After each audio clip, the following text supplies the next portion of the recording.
در سیارات دولت دوشنبه خونه امید و فتح فروغ صبح دانایی مقامات کتاب امنیت باید بیش از هر وقت در دیگر چند هوشیار فصل سال باشند. سیر و مسائل سیاحت برای اقتصادی، صنعتی و جهانگردانی کشاورزی و علم اجتماعی فروغ معرفت محبوب راهنمای ما جامعه تاجیکستان آزاد و صاحب اختیار.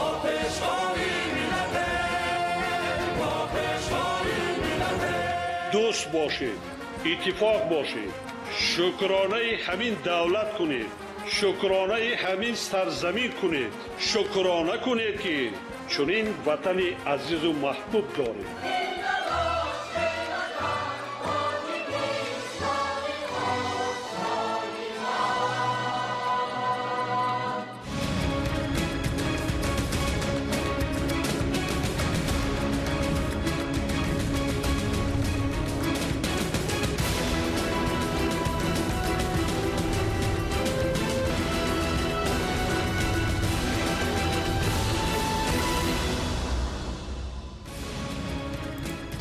ассалому алайкум тамошобинони муҳтарам. нашри муфассали барнома ахборро бо муҳимтарин мавзӯъҳо манзури шумо мегардонем. дар оғози барнома таваҷҷӯҳ намоед ба сархати гузоришҳо.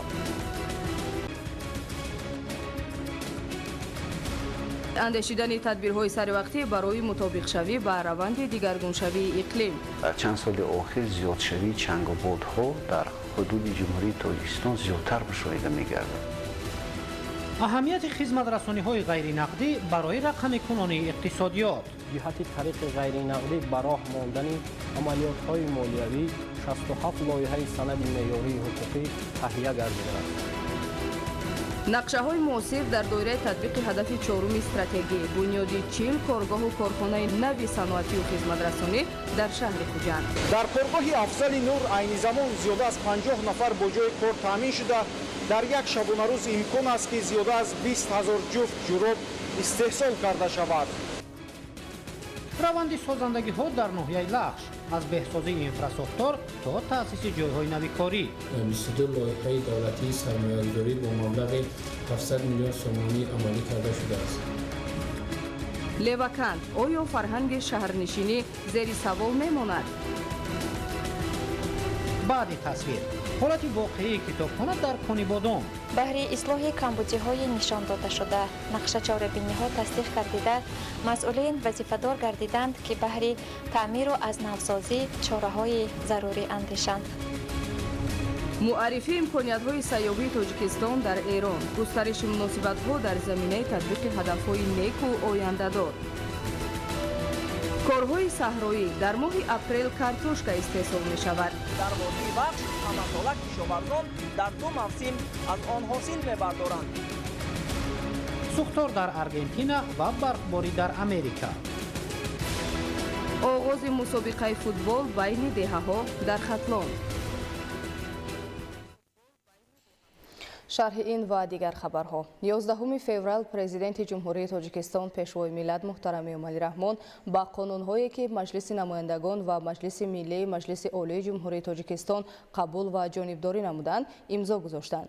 قانون‌های جمهوری تاجیکستان درباره مراتوری با سنجش‌های فعالیت سوبیکت‌های صاحبکاری، درباره استحصالات ارگانیکی، قانون‌ها عاید به وارد نمودن تغییر و علاوه‌ها با قانون‌ها درباره روزهای عید، درباره خدمت‌رسانی‌های دولتی و با کودکس انداز از جمله آنها میباشند.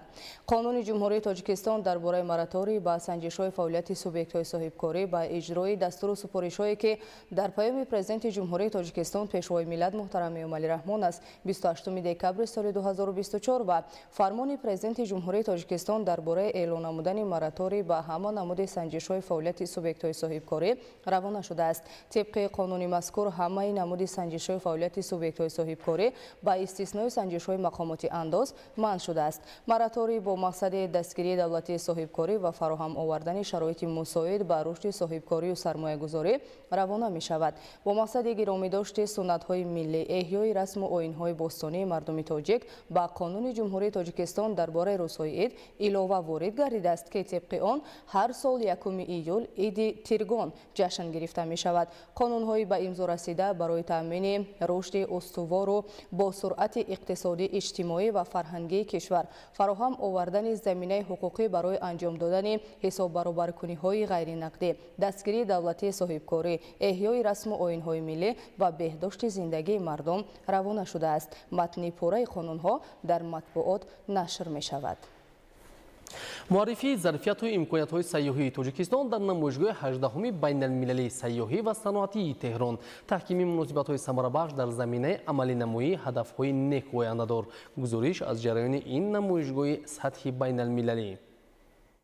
имрӯз дар шаҳри Теҳрони Ҷумҳурии Исломии Эрон 18-умин намоишгоҳи байналмилалии сайёҳӣ ва саноатии Теҳрон баргузор гардид, ки дар он ҳайати Ҷумҳурии Тоҷикистон иштирок намуданд. дар намоишгоҳи мазкур гӯшаи сайёҳии кишвар ташкил карда шуда, дар он зарфияту имкониятҳои сайёҳӣ ва ҳунарҳои мардумӣ ба намоиш гузошта шуданд.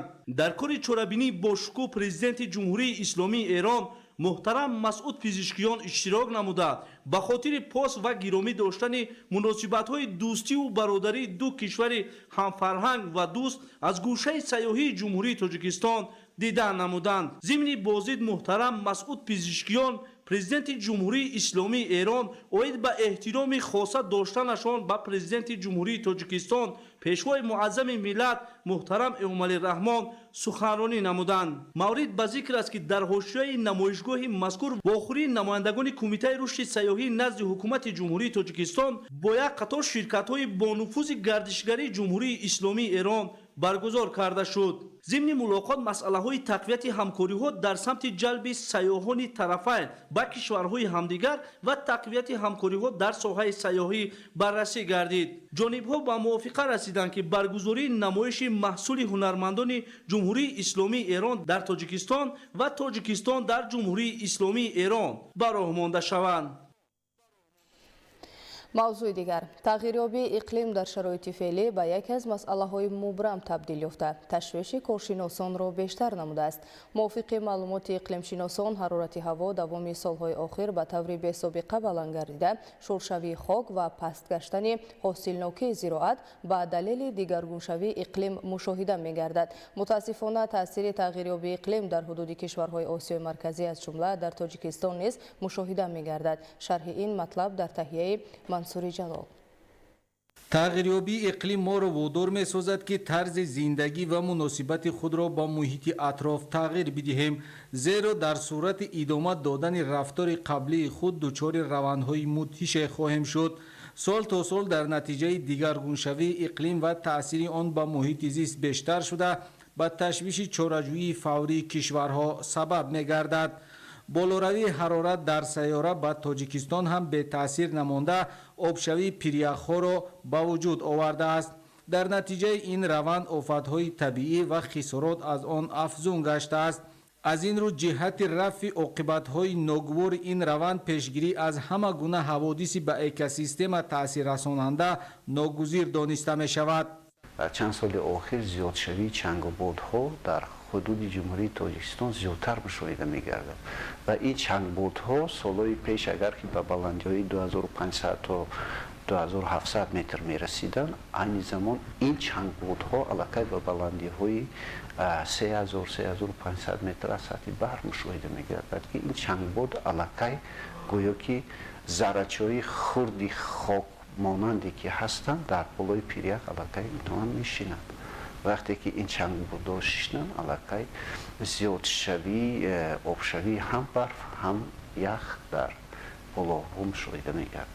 мутахассисон таъсири манфии инсон ба табиат ва муҳити атрофро дар нимаи дуюми асри 20 ва аввали асри 21 ба дигаргуншавии иқлим рабт медиҳанд, зеро дар натиҷаи таъсири инсон ба табиат ва ихроҷи аз меъёр зиёди газҳои парникӣ сабаб гаштааст.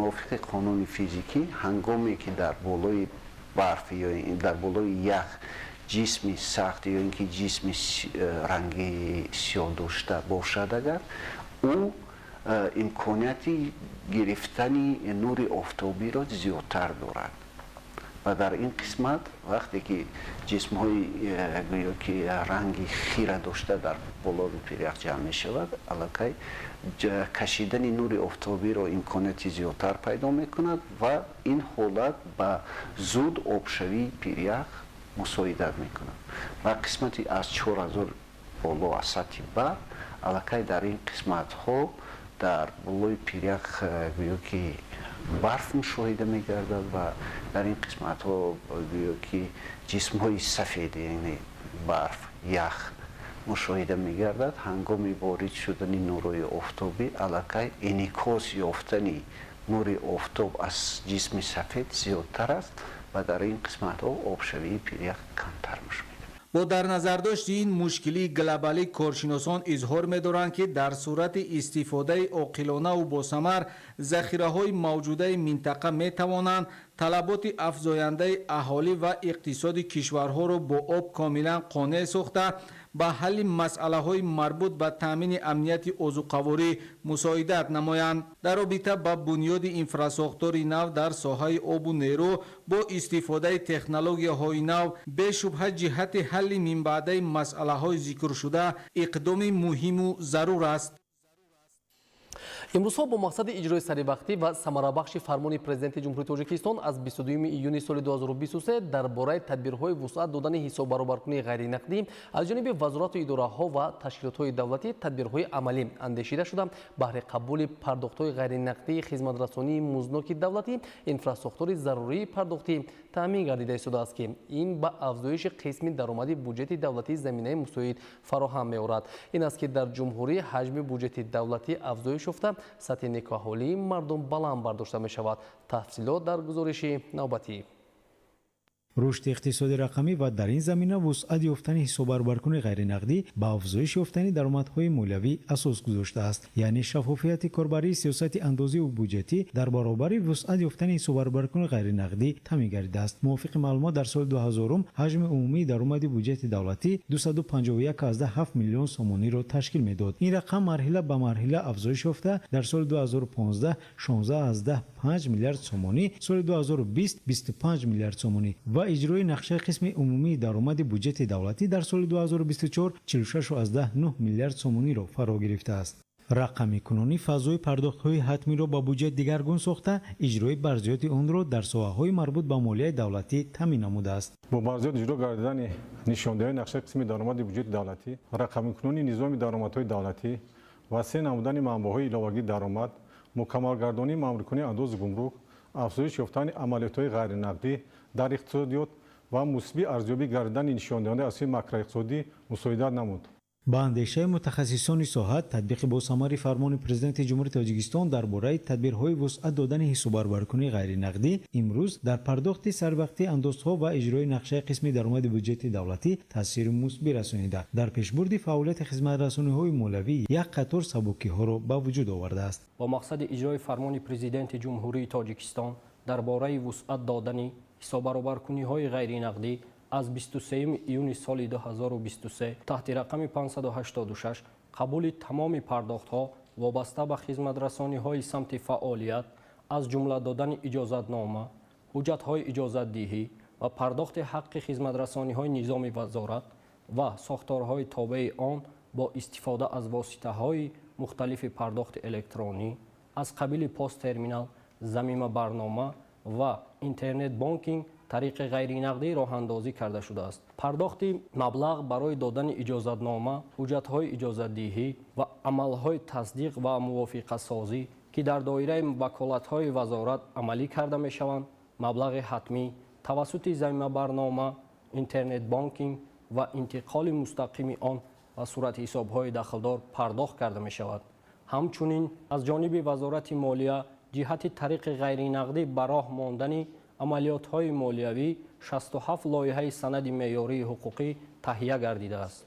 به خاطر باز هم وسعت یافتن اقتصادی رقمی پورتال خدمت‌رسانی‌های دولتی تشکیل کرده شده است که برای فاصله‌وی انجام دادن کاربری‌های الکترونی قلای میباشد. با مقصد به طور الکترونی به راه ماندن روند پیشنهاد خدمت‌رسانی‌های دولتی در نظام وزارت مالیه جمهوری تاجیکستان از ماه نوامبر سال 2024 پورتال الکترونی خدمت‌رسانی‌های دولتی وزارت مالیه رسما فعال کرده شده. دسترسی به پورتال مذکور توسط کیورامز و نشانی CW مالیات نقطه تیجی تامین گردید. дар баробари ин дар портали хизматрасониҳои давлатии вазорати молияи ҷумҳурии тоҷикистон бо мақсади иҷрои сифатноки фармони президенти ҷумҳурии тоҷикистон дар хусуси тадбирҳои вусъат додан ба ҳисоббаробаркунии ғайринақдӣ имконияти анҷом додани пардохти электронии ҳаққи хизматрасониҳо тавассути барномаҳои мобилии ташкилотҳои қарзии молиявӣ фароҳам оварда шудааст. агар ҳар қадар қисми даромади бюҷети давлатӣ афзоиш ёбад, ҳамон андоза сатҳи некоаҳоли мардум беҳтар гашта, даромади молиявии хонавода аз ҳисоби баланд шудани маошу нафақа зиёд мегардад. аз ин рӯ фаъолгардонии тамоми сарчашмаҳои даромад дар заминаи гузариш ба иқтисоди рақамӣ барои рушди босуръати молияи давлатӣ зарурати бештар дорад. дар шаҳри душанбе маросими қадршиносии беҳтаринҳо дар соҳаи кор бо ҷавонон ва варзиши шаҳри душанбе доир гардид. ҷаҳонгир Сафарализода гузориш медиҳад. чорабинӣ бо пешниҳоди навори тарғиботӣ таҳти унвони душанбе шаҳри ҷавонӣ ва дастовардҳои варзишгарон оғоз гардид. дар оғози маросими ҷоизасупорӣ роҳбарияти кумитаи кор бо ҷавонон ва варзиши назди ҳукумати ҷумҳурии тоҷикистон ва масъулини мақомоти иҷроияи ҳокимияти давлатии шаҳри душанбе вобаста ба дастгирии ҷавонон ва саҳми ин қишри созанда дар рушди соҳаҳои ҳаётан муҳими ҷомеа изҳори назар намуда қайд карданд ки фаъолияти соҳаи кор бо ҷавонон ва варзиши шаҳри душанбе таҳти дастгирию ғамхории президенти ҷумҳурии тоҷикистон пешвои миллат муҳтарам Эмомалӣ Раҳмон ва раиси шаҳри душанбе муҳтарам Рустами Эмомалӣ арзишманд мебошад. дар оғози маросими ҷоизасупории роҳбарияти кумитаи кор бо ҷавонон ва варзиши назди ҳукумати ҷумҳурии тоҷикистон ва масъулини мақомоти иҷроияи ҳокимияти давлатии шаҳри душанбе вобаста ба дастгирии ҷавонон ва саҳми ин қишри созанда дар рушди соҳаҳои ҳаётан муҳими ҷомеа изҳори назар намуда қайд карданд ки фаъолияти соҳаи кор бо ҷавонон ва варзиши шаҳри душанбе таҳти дастгирию ғамхории президенти ҷумҳурии тоҷикистон пешвои миллат муҳтарам Эмомалӣ Раҳмон ва раиси шаҳри душанбе муҳтарам Рустами Эмомалӣ арзишманд мебошад. ҳамчунин таъкид гардид ки бо мақсади дастгирию ҳавасмандгардонии ҷавонон ба омӯзиши илмҳои муосир, ҳифзи ҳуқуқу манфиатҳои онҳо, баландбардоштани сатҳи маърифат ва тарбияи ватандӯстию худогоҳӣ, рушди фаъолияти волонтёрӣ, фарҳангдӯстӣ, тарғиби тарзи ҳаёти солим ва тарбияи ҷисмонӣ ва варзиш дар пойтахти мамлакат шаҳри душанбе пайваста чорабиниҳои мақсаднок гузаронида мешаванд. дар соли 2024 бо инобати дастгирию ҳавасмандгардонии соҳа аз ҷониби раиси шаҳри душанбе муҳтарам Рустами Эмомалӣ ҷавонону варзишгарони пойтахт ба натиҷаҳои назаррас шарафёб гардида тоҷикистони соҳиби истиқлолро дар арсаи байналмилалӣ шоиста муаррифӣ менамоянд. дар идома барои ҳамкориҳои судманд, фаъолияти пурсамар дар самти татбиқи босамари сиёсати давлатии ҷавонон ва рушди соҳаи варзиш зимни натиҷагирии соҳаҳои кор бо ҷавонон ва варзиши шаҳри душанбе ба як қатор сохтору мақомот ки давоми соли 2024 ҳамоҳангӣ ва саҳмгузорӣ намуданд бо ифтихорномаву сипоснома ва тӯҳфаҳои хотиравӣ дар вазъияти тантанавӣ қадршиносӣ гардиданд. дар фарҷом барномаи фарҳангӣ бо иштироки аҳли ҳунари раёсати фарҳанги шаҳри душанбе зинатбахши чорабинӣ гардид. ҷаҳонгир Сафарализода, Зайниддин Ҷаборзода, шаҳри Душанбе, Ахбор. сайёҳӣ аз ҷумлаи соҳаҳои сердаромади иқтисоди миллист. дар вилояти мухтори кӯҳистони Бадахшон бо мақсади ҷалби таваҷҷӯҳи сайёҳон ва рушди сайёҳии кӯҳнавардӣ чораҳои зарурӣ амалӣ карда мешаванд. дар донишгоҳи давлатии Хорӯғ ба номи Моёншоҳ Назаршоев бо мақсади омода намудани мутахассисони соҳибкасбу бо маҳорати соҳаи сайёҳӣ тадбирҳои мушаххас равона гардида ба масъалаи забондонии онҳо низ диққати хос дода мешавад. таваҷҷӯҳ намоед ба гузориши навбатӣ. бо шарофати соҳибистиқлолии мамлакат ва дастгириҳои пайвастаи ҳукумати ҷумҳурии тоҷикистон вилояти мухтори кӯҳистони Бадахшон рӯзторӯз ба як макони афсонавӣ ва дилфиреб табдил ёфта истодааст. хусусан маркази маъмурии вилояти мухтори кӯҳистони Бадахшон шаҳри Хорӯғ бо тамоми зебогиҳояш диққати ҳамагонро ба худ ҷалб карда имрӯзҳо симои худро кулан дигаргун кардааст. пешвои муаззами миллат президенти мамлакат муҳтарам Эмомалӣ Раҳмон дар баробари таҳлили дигар самтҳо ба соҳаи сайёҳӣ таваҷҷӯҳи хоса зоҳир намуда рушди ин соҳаро یکی از ساحه‌های مفید و ضروری برای پیشرفت و ترقیات منبعدی مملکت ارزیابی کرد. پیام نوبتی ارائه گردیده پیشروی معظم ملت اوید به ساحه سیاحی که سرور دولت قید کردند که شماره سیاحانی که سال 2024 به تاجیکستان آمدند به 1,400,000 نفر رسیده نسبت به سال 2019 12% افزوده است. در برابر جلب سیاحان خارجی و رشد سیاحی داخلی نیز باید توجه جدی ظاهر کرده شود. رهبریت دانشگاه دولتی خاروق به نام مایانشور نظرشایف برای تیار نمودن کادرهای بلند اختصاص در ساحه سیاحی سهم باسزا گذاشته پیوسته به آن تلاش می‌ورزند که دانشجویان خود را همه جهته برای کار و فعالیت آینده در سمت سیاحی آماده نمایند. در ولایت مختار کوهستان بدخشان برای بهبودی سطح خدمت رسانی به سیاحان شرکت‌های سیاحی، مهمانسرای‌ها، مهمانخانه‌های خرد و کلان زمانوی، هامستی‌ها، طربخانه‌ها و شرکت‌های سیاحی خدمت رسانی نموده ایستادند. تحلیل‌ها نشان می‌دهند که مهمانخانه و مهمانسرای‌ها در یک شبانه روز می‌تواند شماره زیاد سیاحان داخلی و خارجی را قبول کرده برای آنها مطابق امکانیتشان خدمت رسانی نمایند. ساحه سیاحی یکی از بخش‌های اقتصادیات و فرهنگی کشور است. تاجیکستان یکی از دولت‌های زیباترین بوده،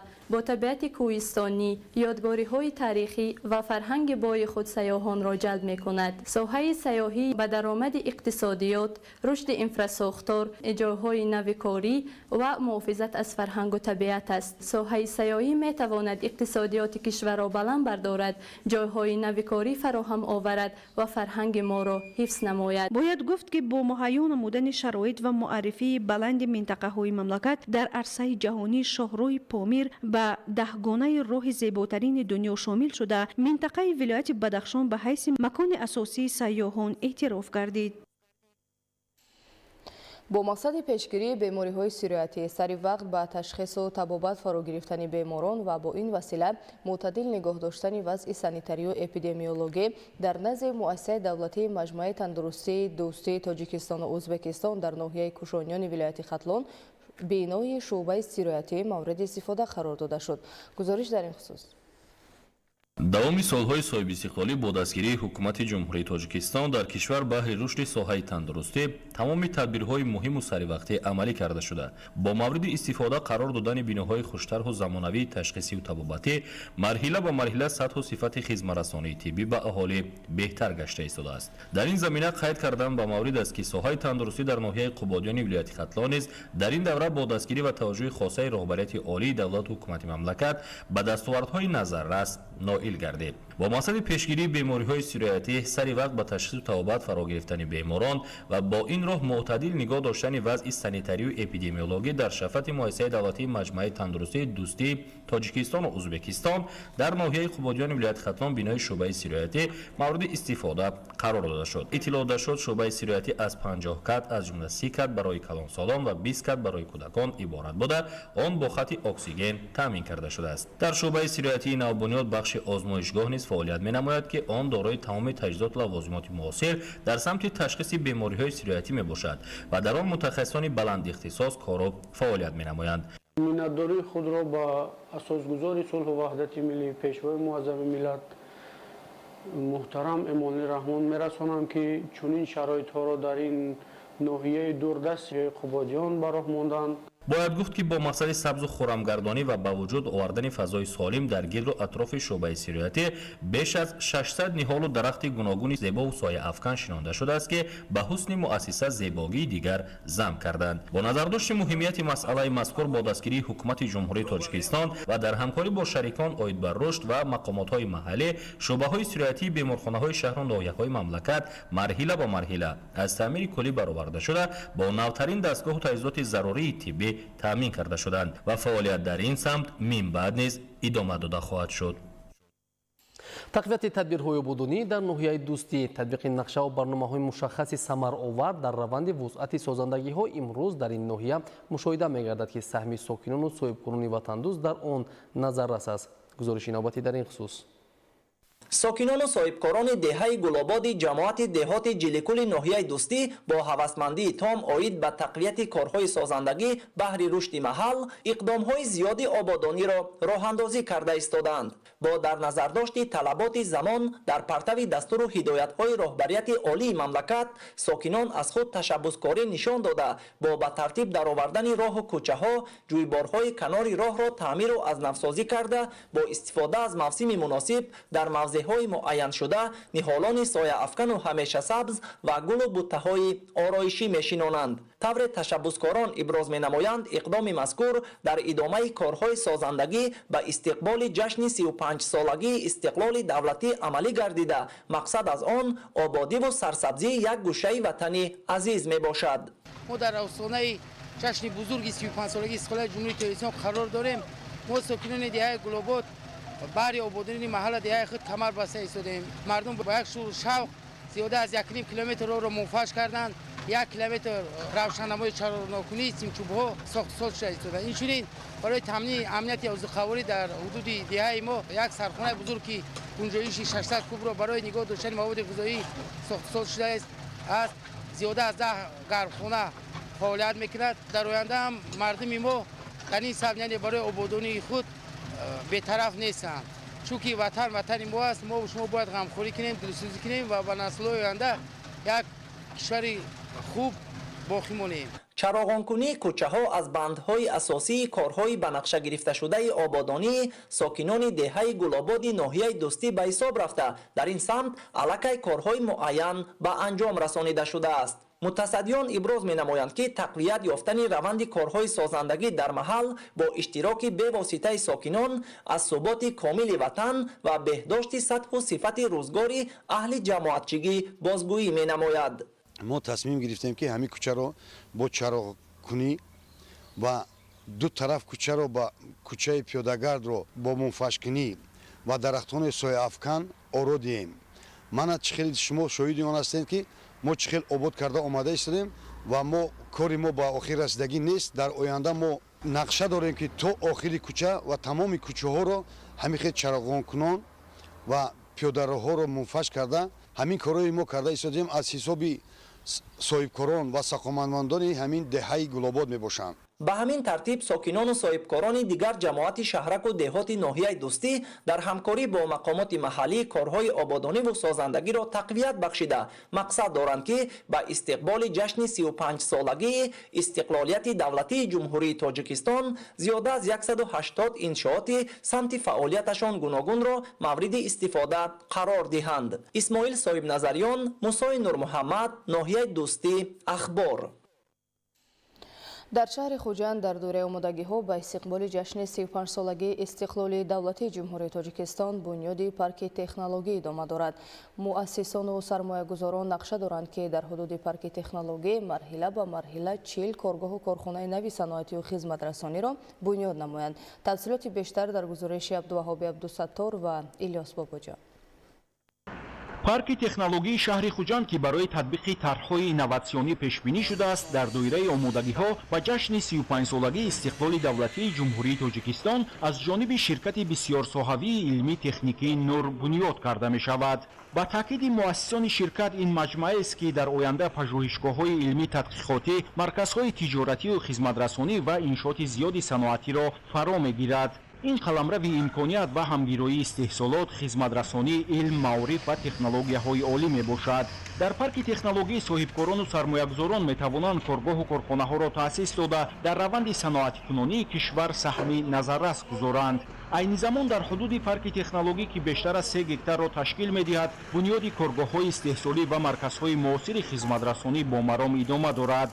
مؤسسان و سرمایه‌گذاران نقشه دارند که در مرحله اول کارگاه‌های جرابراری، خراطی و آهنگری، کارکردی سنگ‌های نادر، استحصال دستگاه‌های جریاندهی تلفن‌های موبیلی، مبل‌های گوناگون، پنل‌های مخصوصی ساختمانی، مرکزهای معاصر شستشو و تشخیص کامپیوتری واسطه‌های نقلیات را ساخته به استفاده دهند. حالا کارهای ساختمانی و نصب تجهیزات کارگاه و مرکزهای بنیاد شونده پارک تکنولوژی را بیشتر از 300 نفر متخصصان محلی با سطح و صفت بلند اجرا می‌کنند. پیشوای ملت در پیام تاکید کردند که جاهای کاری کنتون технологияи нав дар ортон мактаб ва кӯдакистонҳо сохтанд. ҳамин сабаб шуд ки моҳо мана шурӯъ кардем ба кӯдакистон, сохтани кӯдакистон ва мактаб. дар оянда боз ҳамин сармашқи кори худ карда ҳамин гуфтаҳои ҷаноби ӯро мо ҳамон марҳила ба марҳила ба нуқтаҳои баланди корӣ мерасем. парки технологиёе ки мо ҳозир ташкил карда истодаем масоҳаташ зиёда аз 33 000 метри квадратист. дар ин ҷо зиёда аз 40 корхонаи нав бунёд мешавад ки мо то ҳамин марҳила ба марҳила то 2000 ҷойи корӣ ташкил мекунем. дар парки технологӣ бо ворид намудани 100 дастгоҳи истеҳсолӣ аз кишварҳои пешрафтаи ҷаҳон марҳилаи якуми коргоҳи ҷуроббофии Афзали Нур омодаи кор аст. дар коргоҳ дар як моҳ то 600 000 ҷуфт ҷуроб истеҳсол карда мешавад. барои ба кор даровардани марҳилаи якуми коргоҳ қариб 6 миллион сомонӣ харҷ гардида дар назар аст ки боз 100 дастгоҳи нави ҷуроббофӣ ворид карда шавад. ҳамзамон шумораи кормандон дар ин коргоҳи истеҳсолӣ ба бештар аз 100 нафар баробар мегардад. ҳоло дар ин ҷо наздики 20 намуди ҷуроби мардона, занона ва кӯдакона истеҳсол карда мешавад. ҷиҳати тақвияти раванди истеҳсолот ва ба роҳ мондани содироти маҳсулот бо шарикони тиҷоратӣ шартномаҳои ҳамкорӣ ба тасвиб расида ҷалби сармоя низ дар назар аст. дар коргоҳи Афзали Нур айни замон зиёда аз 50 нафар бо ҷои кор таъмин шуда дар як шабонарӯз имкон аст ки зиёда аз 20 000 ҷуфт ҷуроб истеҳсол карда шавад. ва масъулон нақша доранд ки дар оянда дар баробари таъмини бозори дохилӣ ин намуди маҳсулотро бо тамғаи истеҳсоли Тоҷикистон ба хориҷи кишвар содирот намоянд. барои тақвият бахшидани фаъолияти парки технологӣ муҳимтарин тадбире ки дар оянда аз ҷониби ширкати бисёрсоҳавии илмӣ техникии Нур амалӣ карда мешавад ин тайёр намудани мутахассисони соҳаи саноату хизматрасонӣ буда бо ин мақсад нақшаи бунёди кӯдакистон ва мактабҳои муосир низ дар назар аст. дар ин самт ширкат таҷрибаи кофӣ дошта дар асоси дастуру ҳидоятҳои созандаи сарвари давлат муҳтарам Эмомалӣ Раҳмон ҳоло мактаб ва кӯдакистонҳои Нур фаъолияти назаррас доранд. ҳама вақт ҷаноби олӣ мегӯям ки фарзандҳо мо бояд тарбиятим, моҳо соҳиби кунем, соҳиби миллати мо бошем, соҳиби забони мо бошем, соҳиби давлати мо бошем. то 35 солагия дута мактаб, дута кӯдакистон месозем. дар назар аст ки соли равон марҳилаи аввали парки технологии шаҳри Хуҷанд бо фарогирии иншоти ба нақша гирифташуда ба истифода дода шавад. абдуваҳоби абдусаттор, Илёс Бобоҷон, шаҳри Хуҷанд, ахбор. ҷамоати деҳоти Фароб аз дурдастарин ҷамоатҳои шаҳри Панҷакин мебошад. дар ин ҷамоат корҳои ободонӣ вусъат дошта сокинон ҷашни 35-солагии истиқлоли давлатиро бо дастовардҳои шоёну арзанда истиқбол мегиранд. гузориши Далери Бозор ва Фарҳоди Раҳмат. ҷамоати деҳоти Фароб аз дурдастарин ҷамоатҳои шаҳри Панҷакин ба ҳисоб рафта аз маркази шаҳр дар масофаи наздики 75-80 километр дурӣ қарор дорад. сокинони ҷамоати мазкур ки наздики 12 000 аҳолиро ташкил медиҳанд бештар ба кишоварзӣ машғул ҳастанд. хусусан онҳо ба боғдорӣ, чорводорӣ ва ҳамин гуна картошкапарварӣ машғул мебошанд. аз оне ки ҷамоати мазкур дар баландӣ наздики 2000 метр аз сатҳи баҳр қарор дорад, имрӯз деҳаҳои он ва ҳамин гуна заминҳои кишоварзии ҷамоати мазкур барфпӯш мебошанд. ҷамоати деҳоти Фароб аз дурдастарин ҷамоатҳои деҳоти шаҳри Панҷакин ба ҳисоб рафта аз се деҳа Фароб, Олимобод ва Мусобозор иборат мебошад. айни замон дар ин деҳо 4 муассисаи таҳсилоти миёна, як беморхонаи минтақавӣ, як маркази саломатӣ ва 2 бунгоҳи тиббӣ фаъолият мекунанд ва дар онҳо мутахассисони соҳибтаҷриба ба мардум хизмат намуда истодаанд. имрӯзҳо корҳои созандагию бунёдкорӣ дар ин ҷамоати дурдаст низ ба мушоҳида мерасанд. хусусан муассисаи таҳсилоти миёнаи умумии рақами 87 деҳаи Олимободро чанд сол пеш бо мусоидати мақомоти иҷроияи маҳаллӣ сокинон ба тариқи ҳашар бунёд намуда буданд ки имрӯзҳо дар ин ҷо шароити хуб барои ба таълим фаро гирифтани хонандагон муҳайё мебошад. дар беморхонаи минтақавӣ бошад 10 кат мавҷуд аст ва табибон баҳри саломатии сокинон заҳмат мекашанд. сокинони ҷамоати деҳоти Фароби шаҳри Панҷакин дар доираи нақшачорабиниҳо бахшида ба 35-солагии истиқлоли давлатии ҷумҳурии Тоҷикистон ба як қатор корҳои созандагию бунёдкорӣ машғуланд. асосан шуғли аҳолии мардум кишоварзӣ, сабзавоткорӣ, зироаткорӣ ва ин чорводорӣ ва мевапарварӣ мебошад. дар ҳудуди ҷамоати диҳот 4 муассисаи таълимӣ ба хонандагон аз 142 нафар омӯзгорон таълиму тарбия медиҳанд ки ҳама омӯзгорони варзидаанд. غیر از آن در حدود جمهوری دهات یک مرکز سلامتی، 2 بنگاه طبی و بیمارخانه مرکزی وجود دارد. در آن 26 نفر طبیبان به مردم خدمت می‌رسانند. غیر از آن 27 نفر صاحبکاران و مواد نیاز اولی مردم خدمت می‌رسانند که در سطح بلند خدمتشان به حساب گرفته شده است. سازندگی، آبادکاری، بنیادکاری در جماعت دهاتی ما ادامه دارد. با سبب در بلنکو جایگیر بودن دهات مذکور و همین گونه سرد بودن زمستان و بهار یا کشت زراعت‌های گوناگون نیز دیر آغاز میشن و امروزها زمین‌های کشاورزی برفپوش میباشند. در کاپراتیو تجارتی تخمی پروری غیلانیو که در آن 766 هکتار زمین موجود است، در 30 هکتار کشت کارتوشکا به نقشه گرفته شده تخمی ضروری ذخیره گردیده است. همچنین در این دهات هنرمندان فعالیت میکنند که برای آسان آمدن کار ساکنان کمک میکنند. یکی از آنها سعید قل خلف میباشد که در کارگاه خود سالهای زیاد است فعالیت میکند. واقعا نوبسته از دوردست بودن جماعت دهاتی فراب شهر پنجرکین در این گوشه کشور نیز برای پیشواز سزاوار 35 سالگی استقلال دولتی ساکنان زحمت کشیده ایستاده در بهتر گرداندن اینفراستراکچور ساحه سهم خود را میگذارند. دلیری بازار، فرهاد رحمت، شهر پنجرکین، اخبار. давоми солҳои соҳиби истиқлолӣ чун дигар шаҳру ноҳияҳои мамлакат симои ноҳияи лахш низ куллан тағйир ёфта инфраструктури он мукаммал гардонида шуд. ҳамчунин ба истиқболи ҷашни 35-солагии истиқлоли давлатӣ бунёди 124 иншоот ба нақша гирифта шуда, аз ин шумора то имрӯз 64 иншоот мавриди баҳрабардорӣ қарор гирифтааст. маълумоти бештар дар гузориши Дигули Маҳмуд.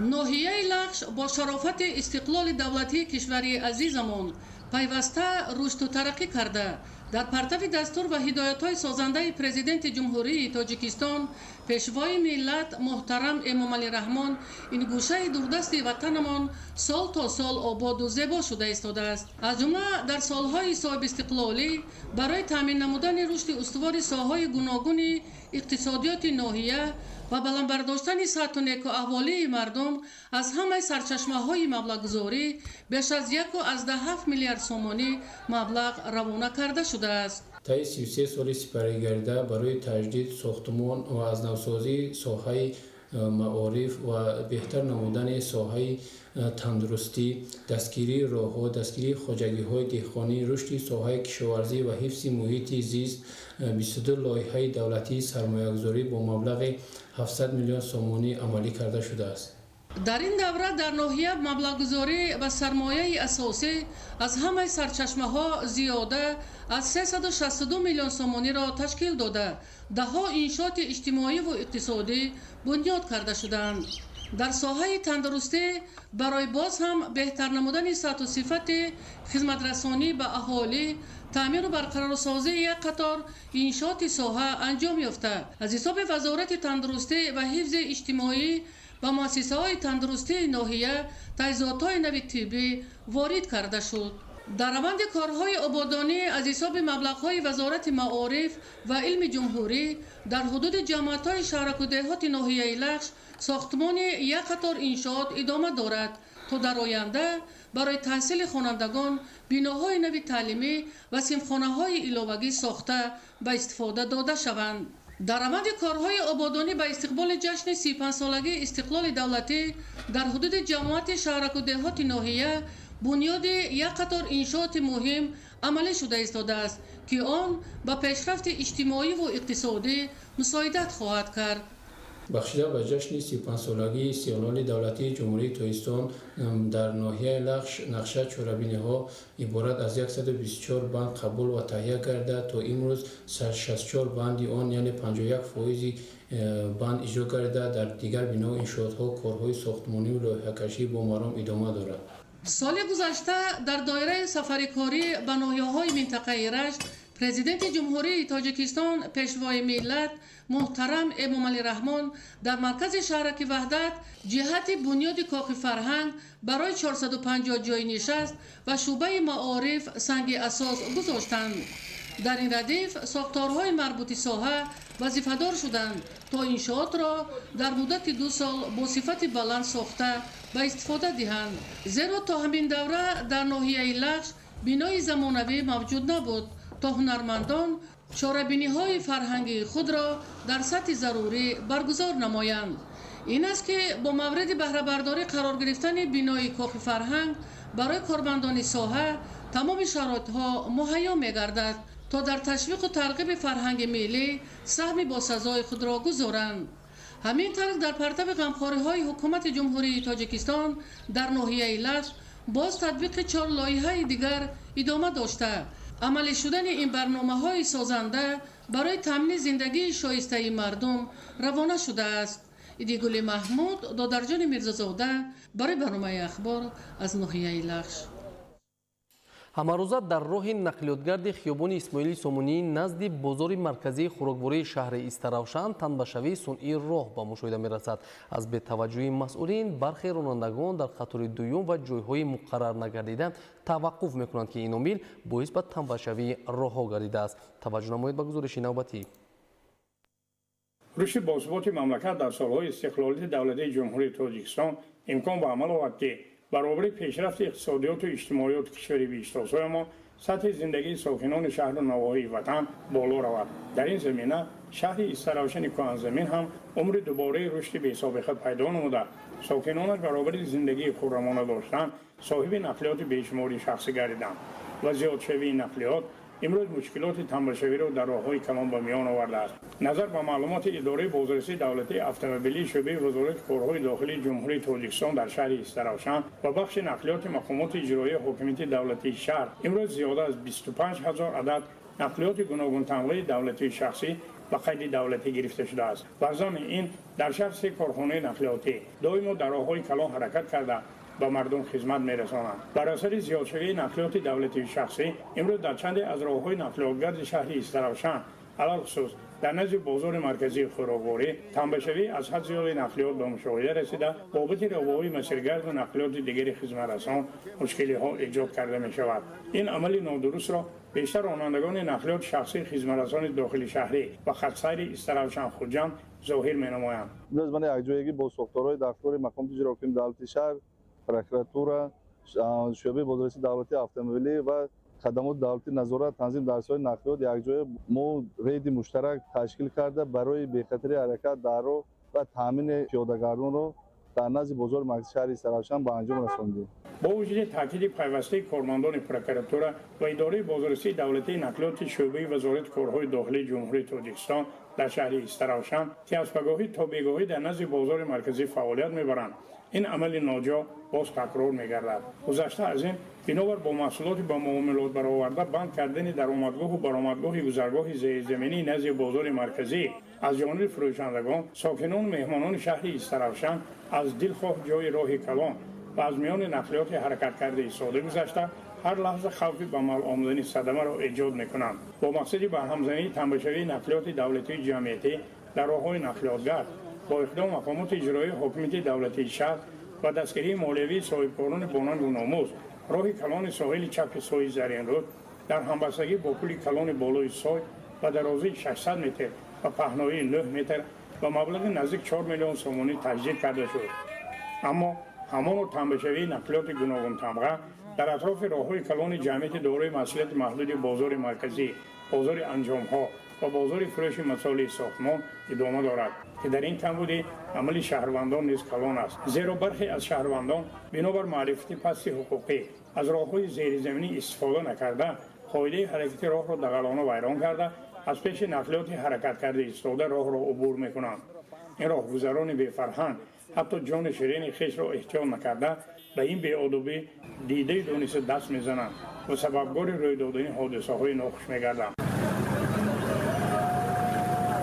бархе аз ронандагони дорои маърифати пасти ҳуқуқӣ нақлиёти шахсиашонро дар ҷойҳои мамнӯъ ва роҳҳои пиёдагар гузошта мераванд ва бо ин амали хеш ба рух додани ҳодисаҳои нохуш сабаб мегарданд. ин амали ноҷоя бештар дар назди муассисаи давлатии кӯмаки аввалии тибби санитарӣ ва бахши таваллудхонаи шаҳрӣ ба назар мерасад ки хеле ногувору дилгиркунанда аст. аз ин лиҳоз мебояд имрӯз маърифати ҳуқуқии ронандагони беандеша ва сокинони саросемакору беэҳтиётро баланд бардошт то ҳодисаҳои нохуши нақлиётӣ пешгирӣ карда шавад. мушкилот дар баробари дастовардҳо дар шаҳри леваканд, риоя нагардидани фарҳанги шаҳрнишинӣ, бозгӯи бетаваҷҷӯҳӣ ба одобу маърифати инсонӣ. то ҳол дар биноҳои баландошёнаи шаҳр сокинон аз тирезаҳо либос овезон менамоянд ки ин омил зебоии шаҳрро коста намудааст. гузориш дар ин хусус. сокинону соҳибкорони ободгари шаҳри левакан бо ифтихору сарфарозӣ ва шукргузорӣ аз соҳибистиқлолии мамлакат бо рӯҳияи баланд иқдомҳои созандагиро дар ҳама ҷабҳаҳо вусъати тоза мебахшанд. аз ҷумла баҳри муҳайясозии инфраструктури шаҳрдорӣ таваҷҷӯҳи хоса равона гардидааст. масъулини мақомоти иҷроияи ҳокимияти давлатии шаҳри левакан талошбарон доранд ки нақшаи пешбинишудаи бунёди иншоотҳои ҷашнӣ барои сазовору арзанда пешвоз гирифтани ҷашни 35-солагии истиқлоли давлатӣ саривақт ва бо сифати баланд иҷро гардад. ибтикороти нав ба нав баҳри ободонии кӯчаву хиёбон ва шаҳраку маҳаллаҳо дар маркази шаҳри левакан бо нерӯи тоза ва азми қавӣ идома дорад. вале бо вуҷуди ин ҳама пешравиҳо ва тозаи озода ба назар расидани шаҳри левакан то ҳанӯз камбудиҳое ҷой дорад ки барои рафъи он танҳо масъулият лозим аст. имрӯзҳо ба хотири истиқболи ҷашнҳои дар пеш истода мақомоти маҳаллӣ бо истифода аз имконоти мусоид марҳила ба марҳила барои боз ҳам дилкашу назаррабо гардидани шаҳр талош намуда истоданд. вале дар бархе аз биноҳои истиқоматии баланддошёна сокинони шаҳр бетаваҷҷӯҳӣ зоҳир карда сару либос ва дигар ашёҳои рӯзгордориро овезон карда ба зебогии атроф костагӣ ба вуҷуд меоранд. маданияти шаҳрнишинӣ аз ҳар як фард тақозо менамояд ки ба қоидаҳои дурусти иқомат дар шаҳр риоя карда шавад, зеро ҳамарӯза бо ворид гардидани меҳмонони дигар шаҳру ноҳияҳо ба фарҳанги шаҳрдории сокинон баҳогузорӣ карда мешавад. пас аз пахши гузориши таҳлилӣ вобаста ба камбудиҳои ҷойдошта дар соҳаи китобдории шаҳри Конибодом масъулини шаҳр барои бартараф намудани мушкилоти ҷойдошта тадбирҳои амалиро роҳандозӣ намуданд. дар ин замина китобхонаҳои шаҳр таъмиру навсозӣ гардида бо таҷҳизоти муосири соҳавӣ муҷаҳҳаз карда шуданд. таваҷҷӯҳ намоед. аз камбудиву ноқисиҳо дар соҳаи китобдории шаҳр ва ҳолати ногувори баъзе китобхонаҳо дар ҳудуди шаҳри Конибодом гузориши таҳлилӣ манзур гардида буд. дар ин гузориш ба таъмиру тармими ҷиддӣ ниёз доштани аксарияти бинои китобхонаҳои деҳот, кӯҳнаву фарсуда шудани мизу курсиҳо ва рафъҳои китобмонӣ, нигаронкунанда будани вазъи нигаҳдории маҳзани китобҳо, дар ҳолати садамавӣ қарор доштани бинои китобхона ба талаботи меъёрҳои китобнигаҳдорӣ ва зидди сӯхторӣ ҷавобгӯӣ набудани баъзе аз китобхонаҳо ба истифодаи самараноки иншоот мавриди таҳлил қарор гирифта буд. инак масъулини соҳа ба ин гузориши таҳлилӣ вокуниш нишон дода бо ҷалби кормандони соҳа ва сокинони маҳаллаҳо камбудиҳои ҷойдоштаро бартараф намуданд. баъди пахши гузориши таҳлилӣ оид ба вазъи китобхонаҳои шаҳри Конибодом, ин масъала дар маҷлиси васеъи кормандони шуъбаи фарҳанги шаҳр мавриди таҳлилу баррасии ҳамаҷониба қарор гирифт. баҳри ислоҳи камбудиҳои нишондодашуда нақшачорабиниҳо тасдиқ гардида масъулин вазифадор гардиданд ки баҳри таъмиру азнавсозӣ чораҳои зарурӣ андешанд. бо дастгирии мақомоти иҷроияи ҳокимияти давлатии шаҳри Конибодом ва бо саҳмгузорӣ бо соҳибкорон биноҳои азнавсозии китобхона филиалҳои асосан дар деҳот ба нақша гирифта шуда истоданд. соли ҷорӣ теъдоди хонандагон зиёда аз 11,000 нафарро ташкил дод ва сол аз сол теъдоди хонандагон дӯстдорони китоб зиёд шуда истоданд ва мо китобдорон бештар кӯшиш карда истодаем ки дар байни васеъи хонандагон тарғибу ташвиқи китобро дуруст ба роҳ монем ва хонандагонро зиёд намоем. бояд гуфт ки бо мақсади ҳарчи бештар ҷалб кардани хонандагон ба китобхона ва бо ин роҳ дар рӯҳияи худшиносиву худогоҳӣ ва ватандорӣ тарбия кардани онҳо нақшаи чорабиниҳо таҳия гардида чорабиниҳои маърифатӣ доир карда мешаванд. ҳамаи тадбирҳои китобдорон ба он равона карда шудааст ки дар доираи чорабиниҳои нақшавӣ ҳарчи бештар хонандагонро ба китобхона ҷалб намуда онҳоро ба роҳи дурусти ҳаёт ки ҳадафи муҳимтарини давлат ва ҳукумати Тоҷикистон аст ҳидоят намоянд. маврид ба зикр аст ки имрӯзҳо дар шаҳру деҳоти Конибодом 29 китобхона аз ҷумла як китобхонаи марказӣ, 7 китобхонаи шаҳрӣ, 19 китобхонаҳои деҳот ва як китобхонаи бачагона бо маҳзани китобӣ беш аз 154,514 адад китобҳо фаъолият доранд. давоми як соли охир маҳзани китобҳои китобхонаҳои шаҳр бо 467 адад китобҳои нав ғанӣ гардид. шумораи умумии хонандагони онҳо танҳо дар 4 соли охир 2 баробар афзуда кунун дар маҷмӯъ беш аз 10,000 нафарро ташкил медиҳад. собир аюбӣ, Саҳбон Қурбонов, шаҳри Конибодом, ахбор.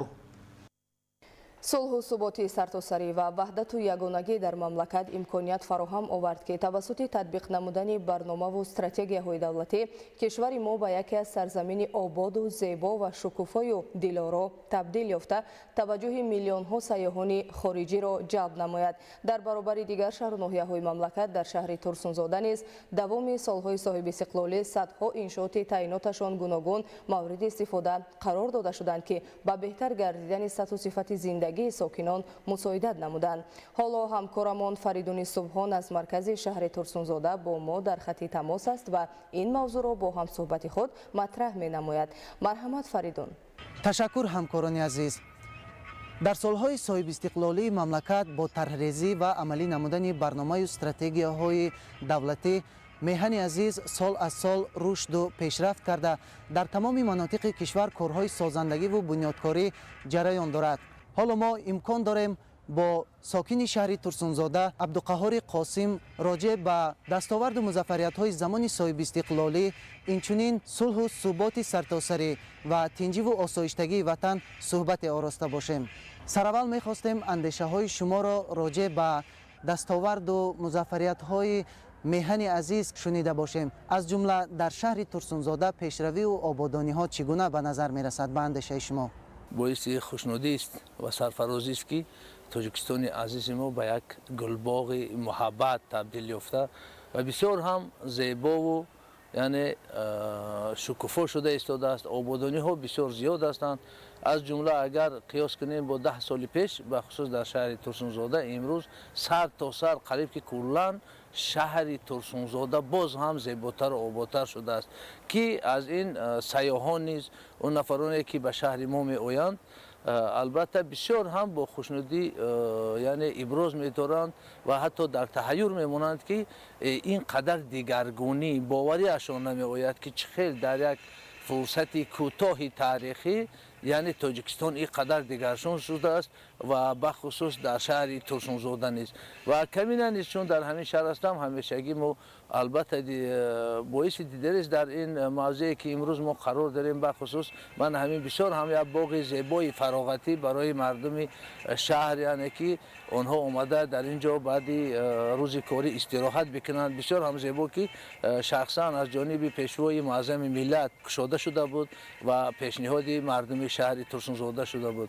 ва ин ободониҳо албатта боз ҳам яъне таконбахш ҳастанд таконбахши мардуми кишвар мебошанд то ин ки боз ҳам бештар тамоми ҳамун нерӯи зеҳнию нерӯи ҷисмонии худро барои зиндагии боз ҳам хубтар барои боз ҳам пешрафтҳо барои пирӯзию муваффақиятҳои бештар сарф карда бошанд. ҳама нақшаҳову ниятҳои солона ва стратегияву барномаҳо асосан дар паёмҳои солонаи пешвои миллат муҳтарам Эмомалӣ Раҳмон ба Маҷлиси Олии Ҷумҳурии Тоҷикистон ироа карда мешавад. шумо мегуфтед барои пешрафт ва шукуфоии минбаъда паёми пешвои миллат чӣ гуна нақш гузошта метавонад? паёми имсола аз ҷумла бисёр ҳам як паёми хотирмон аст як паёме ҳаст ки як давраи дигари рушди кишварро барои мо тақозо мекунад ва чун дар паёми худ пешвои муаззами миллат гуфтанд ки мардуми кишвар ҳуқуқи зиндагии шоиставу беҳтаринро дар қатори дигар давлатҳои пешрафтаи дунё доранд. яъне ки имрӯз пояҳои давлатдорӣ мустаҳкам гардида тамоми шароитҳо барои он фароҳам омадааст ки мардуми мо боз ҳам хубтару беҳтар зиндагӣ кунанд. шароитҳо фароҳам оварда шудааст. яъне имрӯз танҳо яъне рӯ овардан ба илм инноватсия ва кӯшиш карда ба наврас аз кӯдакӣ ба омӯзиш қарор додани мардуми кишвар мебошад то ин ки мо тавониста бошем олимони бисёр ҳам дар сатҳи баланди ҷаҳонӣ дошта бошем муҳандисони дар сатҳи ҷаҳонӣ дошта бошем то ин ки анакун аз ҳамин шароитҳо истифода бурда тавониста бошанд тоҷикистонро боз ҳам ба сӯи қуллаҳои мурод бирасонанд. ба хотири ана ҳамун таҳкимбахшии истиқлолу ваҳдату сулҳу осудагӣ имрӯз пеш аз ҳама мо бояд ҳар як нафар дар ҷои худ бо масъулияти баланди шаҳрвандӣ бояд кору фаъолият бикунем. و در کجا که نباشیم ما معرفی تاریخ تمدن خود کرده تونسته باشیم، چون که یعنی که استقلال دولتی، استقلال خواهی، این پیش از همه منشأ میگیرد از افتخار وطنداری، از هویت ملی و ما باید که از یعنی که جوانان نورسان رو در آن همین روحیه وطنداری، در روحیه یعنی هویت ملی تربیت نموده. پیش از همه در تمام دنیا باید معرفگری زبان و ادبیات و فرهنگ خویش باشیم. تماشابینان عزیز، یادآور میشویم همصحبت ما بودند عبدالقهار قاسم، ساکن شهر ترسونزاده، که راجع به دستاوردهای زمان صاحب استقلالی وطن و صلح و ثبات سرتاسری سخن کردند.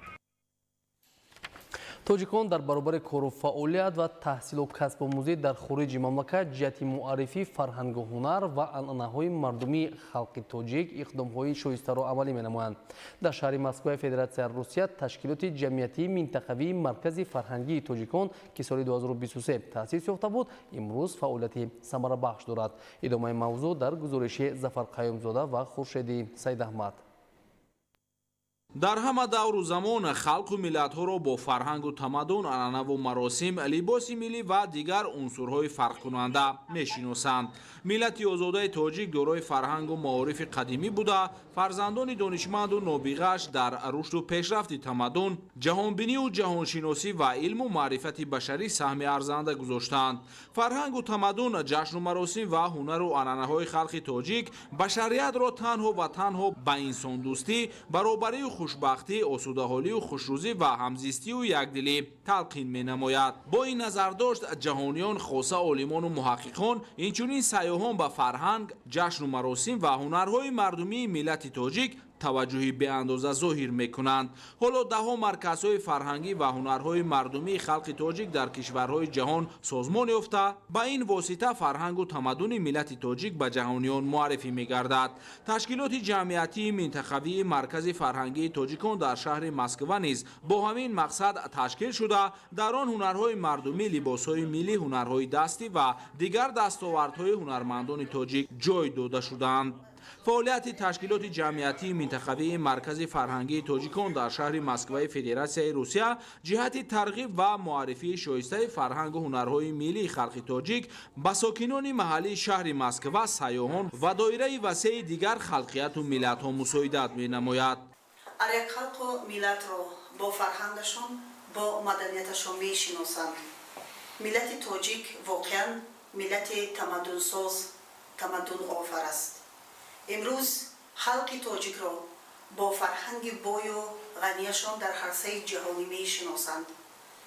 мо тоҷикони муқими шаҳри Москваи Федератсияи Русия низ саъю кӯшиш бар он дорем ки анъанаҳои неки халқи тоҷикро пос дорем. маркази фарҳангии тоҷикони шаҳри Москваи Федератсияи Русия низ дар тамоми чорабиниҳои фарҳангӣ фаъолияти пурсамар нишон медиҳад. имсол дар наврӯзи кишварамон намоиши беҳтаринро ба марази тамошои кулли ҳаводорон гузошт. ҳамчунин дар истиқлолияти давлатии ҷумҳурии Тоҷикистон саҳми арзанда гузоштанд ва дар оянда низ нақшаву ният доранд ки тамоми арзишҳои нек, анъанаҳои неки миллати тоҷик, халқи тоҷикро барои ҷаҳониён муаррифӣ намоянд. таваҷҷӯҳу дастгириҳои пайвастаи ҳукумати ҷумҳурии тоҷикистон нисбат ба ҳунармандону ҳунарҳои мардумӣ буд ки ҳунарҳои мардумӣ эҳё шуданд, ҳунармандони кишвар аз имтиёзҳои муфид бархурдор гардиданд. таъсиси маркази фарҳангии тоҷикон дар шаҳри москва дар ҳамин замина сурат гирифтааст. зеро дар раванди ҷаҳонишавии фарҳангҳо ташкили марказҳои фарҳангӣ ва ҳунарҳои мардумӣ дар хориҷи кишвар хеле зарур мебошанд. бо ин восита фарҳангу ҳунарҳои миллиамонро ҳифз мекунем, ҳамзамон ба дигар халқияту миллатҳо муаррифӣ месозем. тоҷикони федератсияи русия дар ҳама ҷашнҳои милливу давлатӣ баҳри зебову зинат бахшидани ҷашнгоҳ ва фароҳам овардани фазои тоҷикона аз ҳунарҳои мардумӣ ва либосҳои миллии маркази фарҳангии тоҷикон дар шаҳри москва истифода мебаранд. зафар қаймузода, хуршеди саидаҳмад, федератсияи русия барои барномаи иттилоотии ахбор. از جانب کمیسیای حوزوی انتخاباتی یک ماندته شاه منصور 3 اوید به انتخابات وکیلان مجلس نمایندگان مجلس عالی جمهوری تاجیکستان در دانشگاه تکنیکی تاجیکستان به نام محمد عاصمی تشویقات پیش از انتخاباتی نامزدها به وکیلی مجلس نمایندگان مجلس عالی جمهوری تاجیکستان گذرانیده شد. ذکر گردید که انتخابات در روند سیاست داخلی و خارجی جمهوری تاجیکستان اهمیت مهم دارد، زیرا یک نشانه از پرینسیپ اساسی موجودیت جامعه دموکراتی را در دولت، انتخابات و نظام انتخاباتی تشکیل می‌دهد. مطابق ماده 39 قانون کنستیتوسیونی جمهوری تاجیکستان درباره انتخابات مجلس عالی جمهوری تاجیکستان، دولت به شهروندان، نامزدها، حزب‌های سیاسی در دوره پیش از انتخابات به ممانعت تشویقات بردن را موافق قانونگذاری جمهوری تاجیکستان تامین می‌نماید. در واخوری نامزدها و شخصان با اعتماد آنها برنامه پیش از انتخاباتیشان را به انتخاب کنندگان معرفی نمودند. در اساس نقشه تشویقات پیش از انتخاباتی نامزدها به وکیلی مجلس نمایندگان مجلس عالی جمهوری تاجیکستان تا 26 فوریه سال 2025 ادامه می‌یابد. امروز در مؤسسه تحصیلات میانه عمومی رقمی 72 ناحیه فردوسی شهر دوشنبه وخوری نامزدها با وکیلی مجلس نمایندگان مجلس عالی جمهوری تاجیکستان و مجلس‌های محلی وکیلان خلق با انتخاب کنندگان برگزار گردید. در وخوری مسئولان کمیته اجرایی حزب خلقی دموکراتی تاجیکستان در ناحیه فردوسی نامزد با وکیلی مجلس نمایندگان مجلس عالی جمهوری تاجیکستان، نامزد با وکیل مجلس وکیلان خلق ناحیه فردوسی و شخصی با اعتماد نامزد با وکیلی مجلس وکیلان خلق شهر دوشنبه از حزب خلقی دموکراتی تاجیکستان اشتراک نمودند. شخصان با اعتماد نامزدها اوید به هدف و مقصد در سمت تطبیق سیاست داخلی که در برنامه پیش از انتخاباتی نامزدها انعکاس یافته است اندیشه‌رانی نمودند. یادآور می‌شویم که 2 مارس سال 2025 در تاجیکستان انتخابات مجلس نمایندگان مجلس عالی جمهوری تاجیکستان و مجلس‌های محلی وکیلان خلق دایر می‌گردد. در ناحیه سنگوار ملاقات نامزدها از حوزه حدودی یک ماندتی انتخاباتی رشت 12 با انتخاب کنندگان برگزار گردید. طبق معلومات از حوزه حدودی یک ماندتی انتخاباتی رشت 12 از حزب خلقی دموکراتی تاجیکستان نامزدی فیضعلی ایدیزاده با وکیل مجلس نمایندگان مجلس عالی جمهوری تاجیکستان و 3 نفر دیگر با طریق خودپیشبری همچون نامزد پیشبینی گردیدند. ضمن ملاقات با انتخاب کنندگان نامزدها از حوزه حدودی یک ماندتی انتخاباتی رشت 12 برنامه‌های پیش از انتخاباتی خود را معرفی کردند. در ناحیه سنگوار برای در سطح بلند گذرانیدن انتخابات وکیلان مجلس نمایندگان مجلس عالی جمهوری تاجیکستان شرایط مساعد فراهم آورده شده. участкаҳои انتخاباتی با مواد ضروری تامین می‌باشند. گفته شد که انتخابات آزاد و شفاف یکی از وسیله‌های اساسی تطبیق پرینسیپ کنستیتوسیونی در باره حمایت دموکراتی داشتن دولت تاجیکستان می باشد.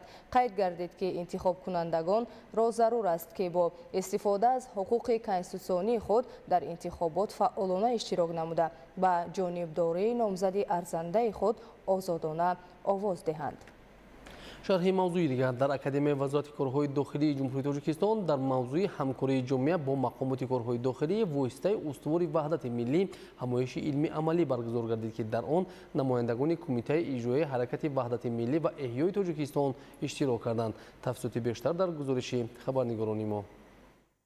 در همایش نمایندگان از کمیته اجرایی حرکت وحدت ملی و احیای تاجیکستان، هیئت راهبری کننده، آموزگاران، کورسانتان اکادمی وزارت کارهای داخلی جمهوری تاجیکستان و سابقه‌داران میلیسیا اشتراک ورزیدند. تاکید گردید که صحیفه اولین تاریخ فعالیت میلیسیای تاجیک در ابتدای سالهای استقلال دولتی سرشار از متانت و مردانگی، دلیری و جانبازی، صداقت به کسب سوگند، انسان دوستی و وطن دوستی میباشد. گفته شد که پیشرفت حیات جامعه از وحدت ملی، ثبات و امنیت و تامین آرامی و تدبیرهای جمعیتی وابستگی زیج دارد. اجرای این وظیفه مهم به ذمه کارمندان مقامات حفظ حقوق و ساختارهای نظامی بخصوص مقامات میلیسیا واگذار گردیده است. تاکید گردید که با شرافت صاحب استقلالی مملکت و دستگیری‌های پیوسته پرزیدنت جمهوری تاجیکستان پیشوای ملت محترم امامعلی رحمان در ساختار مقامات میلیسیا دیگرگونی‌های کلی به عمل آمدند. حالا در کشور با مقصد تغییر و تکمیل دادن ساختار تشکل حقوقی самтҳои асосӣ, принсипҳои фаъолият, мавқеи милитсия дар низоми мақомоти иҷроияи маҳаллии ҳокимияти давлатӣ, рушди ҳамкории мутақобила бо ҷомеа, тадбирҳои қабул ва адои хизмат, кафолати давлатию ҳуқуқӣ ва иҷтимоӣ, таъминоти молиявӣ ва моддию техникӣ, дигаргун намудани симои иҷтимоии кормандон ва назорати фаъолияти милитсия, барномаи давлатии ислоҳоти милитсия барои солҳои 2021-2025 амал намуда истодааст. яке аз самтҳои асосии ислоҳоти милитсия ҳамкории мутақобила бо ҷомеа мебошад. пеш аз ҳама ҳамкорӣ бо мақсади баланд бардоштани сатҳи дастгирии хизматрасонии милитсия ба ҷомеа, таъмини ҳимояи ҳуқуқу озодиҳои инсон ва шаҳрванд, таъмини муҳити бехатар ва афзоиши эътимоди шаҳрвандон ба мақомоти милитсия ба роҳ монда мешавад. мақсади асосии ҳамкорӣ муайян намудани механизми самаранокии огоҳонӣ, пешбарии ҳуқуқвайронкунӣ ва баланд бардоштани болоравии аҳолӣ ба мақомоти милитсия иборат мебошад. мавзӯи дигар, мувофиқи дурнамо имсол бояд хоҷагиҳои ҷамоавию деҳқонӣ майдони кишти баҳории зироатҳои кишоварзиро ба 440,623 гектар расонанд. оё ин нақша амалӣ мегардад ва ё танҳо дар ҳисобот боқӣ мемонад? шарҳи бештар дар гузориши Гулчеҳраи Саттор. гузарондани кишти барвақтии сабзавоту кишти баҳории зироати гуногун омили асосии қонеъ гардонидани талаботи истеъмолии аҳолӣ, фаровонии бозор ва ба танзим даровардани нархи маҳсулот мегардад. иқлими мусоид имкон фароҳам меорад ки саҳмдорони деҳот тамоми фасли сол бозорҳои дохилиро бо истеҳсоли маҳсулоти ватанӣ таъмин намуда барои гирифтани манфиати бештари иқтисодӣ содироташро низ ба роҳ монанд. олимону мутахассисони соҳа тавсия медиҳанд ки муҳлати гузаронидани кишт, риояи дурусти агротехникаи парвариши сабзавот омили асосии фаровонҳосилӣ ба шумор меравад. кишти картошкаи барвақтӣ бештар дар водиҳо тавсия дода мешавад. дар водии хатлон, дар ноҳияҳои тобии марказ ва бидуни ин он хоҷагиҳое ки то имрӯз кишти барвақтии картошкаро фарз кардем нагузаронда бошанд, имконият ҳаст. имконият дар моҳи феврал бисёр хуб мешавад. ҳангоми сардиҳо як бартараф шудан ва ҳарорати ҳаво ба як дараҷаи муайян гарм шудан ва инчунин аз ҳама муҳим хокрез шудани хок. ҳангоме ки мо тайёр мекунем қидаи замин барои кишти картошка бошад, ҳатман ин ба муҳити хок диққати зарури доданамон дар кор аст. дар минтақаҳои гуногуни ҷумҳурӣ вақти гузаронидани кишт метавонад 1 ё ним моҳ фарқ дошта бошад, вале истифодаи оқилонаи замин ва ҳавои мусоид, интихоби тухмиҳои хушсифату пешпазак, омодагии ҳамаҷониба барои кишт, яъне шудгори хушсифат ва меъёри ғизодиҳӣ аз ҳар як хоҷагидор ҳисси баланди масъулиятшиносиро талаб менамояд. мо бояд ҳамавақт дар дастархони аҳолӣ пиёзи ҳам барвақтӣ, ҳам миёнапаз, ҳам дерӣ дошта бошем. хусусан дар вилояти хатлон, қисман дар вилояти суғд ва водии ҳисор пиёзи барвақтӣ инам бошад дар даҳаи якум дуюми моҳи сентябр кишт кардан ва ҳоло он пиёз ки худ зироати ба хунукӣ тобовар аст дар давраи тирамо зимистон аввали баҳор нашунамо карда ба мо метавонад дар охири моҳи апрел, моҳи май ҳосил диҳад. аз рӯи тавсияи олимон ба роҳ мондани киштукор ба саҳмдорони хоҷагиҳои деҳқонӣ имкон фароҳам меорад ки аз самараи меҳнат натиҷаи дилхоҳ ба даст оранд. вақте ки кишти картошка гузаронда мешавад, бояд ки ба технология он риоя карда шавад. ба он қоидаҳои агротехникӣ ки муносиб ба зироати картошка аст, бояд ки ҳатман риоя карда шавад. якум аз интихоби тухми хушсифат, дуюм тайёр кардани интихоб кардани қидаи замин ва тайёр кардани қидаи замин барои кишти картошка ва сеюм бошад бо нуриҳои органикию маъданӣ таъмин кардани онҳо бошад. ва сипас пас аз оне ки мо кишта ба пуррагӣ ба итмом мерасонем, аз ҳама муҳим ин риоя кардани реҷаи об аст. барои кишти барвақтии картошка танҳо навъҳои барвақтпаз тавсия карда мешавад. дар ноҳияҳои ҷайҳун, шаҳри Тус, Қубодиён, Носири Хусрави вилояти Хатлон ки иқлими гарм доранд, кишти пиёзи барвақтиро хоҷагидорони бо таҷриба охири август ва моҳҳои сентябр кишт намуда дар моҳи апрел аллакай ҳосилашро ҷамъоварӣ менамоянд. мо бояд ҳатман пиёзи дерпаз дошта бошем то ки аҳолӣ аз он истеъмол кунад ва зиёда аз ин ҳам пиёзи барвақтӣ ҳам пиёзи дерӣ ба содирот равон карда шуд аз як тараф аз тарафи дигар барои коркард кардан барои кишти баҳорӣ бошад агар барои маҳсулоти пиёзи дерӣ инам бошад аз навъҳои дӯстӣ нави ҳисорӣ нави испанӣ 313 ва дигарҳо истифода кардан мумкин. استفاده ثمرناک و عاقلانه زمین، گرفتن زیاده از 3 حاصل، فراوانی سبزیجات و میوه‌های سیتروسی، نتیجه‌های ثمربخش خودجگیداری از فرهنگ بلند زمین استفاده برای کشاورزان جمهوری درک می‌دهد که برای تأمین عائله خود فراوانی بازار و رسیدن به یکی از هدف‌های اساسی حکومت جمهوری تأمین امنیت غذایی قدم‌های استوار می‌گذارند. дар шаҳру ноҳияҳои вилояти хатлон кишоварзон дар як сол 2 маротиба кишту парвариши картошкаро ба роҳ монда бо рӯёнидани ҳосили фаровон дар таъмини талаботи бозори истеъмолӣ саҳм мегузоранд. аз раванди кишти картошкаи барвақтӣ дар ноҳияҳои вахш ва носири хусрав исмоил соҳибназариён ва мусоид нурмуҳаммад гузориш медиҳанд. бо мақсади ҳарчи зудтар ва бо риояи қоидаҳои тавсиянамудаи олимон анҷом додани кишти картошкаи барвақтӣ дар ҷамоати деҳоти файзи истиқлоли ноҳияи вахш бо иштироки масъулин ва мутахассисону кишоварзон семинар машварати саҳроӣ доир карда шуд. картошка ҳамчун маводи аввалияи ғизоӣ ба ҳисоб рафта талабот ба он дар бозор зиёд аст. ба ин хотир кишоварзон кӯшиш менамоянд ки бо пеш гирифтани роҳу усулҳои манфиатовар ҳамасола ҳосилнокии онро зиёд намоянд. махсусан дар водии вахш ҳамасола кишоварзон дар 2 мавсим аз он ҳосил мебардоранд, дар кишти баҳорӣ ва тирамоҳӣ. имрӯзҳо кишти картошка дар хоҷагиҳои деҳқонии ноҳияи вахш идома дошта. онҳо мақсад доранд ки ин мавсим дар майдони наздик ба 400 гектар кишти картошка гузаронанд ва тавре мутахассисон ва масъулин иброз менамоянд барои анҷоми саривақтии ин тадбир дар ноҳия шароити мусоид фароҳам мебошад. тавре гуфта шуд дар ноҳияи вахш раванди кишти картошкаи барвақтӣ таҳти таваҷҷӯҳи махсус қарор дошта дар баробари дастрасии тухмӣ ба иқлим мутобиқу пешбазак ҳамзамон кишоварзон барои саривақт ва бо риояи талаботи агротехникаи тавсиянамудаи мутахассисон анҷом додани кишт дар қитъаҳои васеъ бо техника таъмин карда мешаванд. дар майдони 372 гектар бояд кишти картошкаи тирамоҳию баҳорӣ мегузаранд. ҳасаби номусоид омадани будаҳаво 170 гектар картошка кишти тирамоҳиро гузарондем, 200 гектараш ҳисоби баҳорида мешавад.